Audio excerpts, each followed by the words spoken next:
আজকে আমরা রান্না করব ডাল দিয়ে মাটন। এই প্রিপারেশনটিতে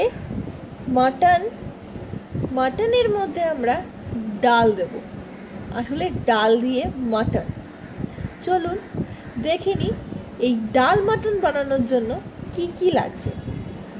ছোলার ডাল 1 কাপ, কালো বিউলির ডাল 1 কাপ, মাটন 250 গ্রাম, তেল 4 টেবিল চামচ, পেঁয়াজ 2টো, গোটা জিরে 1 চা চামচ, আদা বাটা 1 টেবিল চামচ, রসুন বাটা 1 টেবিল চামচ, হলুদ 1/2 চা চামচের মতো, শুকনো লঙ্কার গুঁড়ো অল্প, ধনে গুঁড়ো 1 টেবিল চামচ, কাঁচা লঙ্কা 5টা, টমেটো 1টা কুচোনো, নুন ও গরম মশলা গুঁড়ো আন্দাজ মতো, ধনেপাতা কুচি 2 টেবিল চামচ।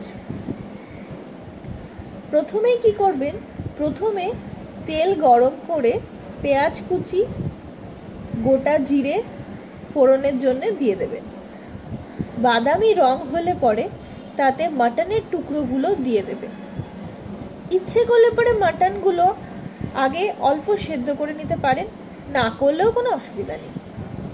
আদা রসুন বাটা, ধনে জিরে, হলুদ, কাঁচা লঙ্কার গুঁড়ো, কাঁচা লঙ্কা দিয়ে কষতে থাকুন।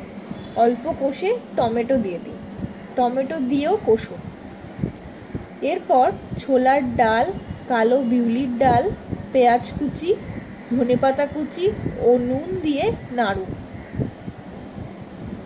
সেদ্ধ হয়ে গেলে বেশ গন্ধ বেরোবে। সব সেদ্ধ হয়ে যাওয়ার পর গরম মশলা ছড়িয়ে দিন ওপর থেকে এবং পরিবেশন করুন ডাল দিয়ে মাটন। জানাবে কেমন লাগলো আমাদের এই নতুন প্রিপারেশনটি। ভালো লাগলে পরে কমেন্ট দেবেন এবং খুব ভালো লাগলে পরে বন্ধুদের সঙ্গে শেয়ার করে নেবেন।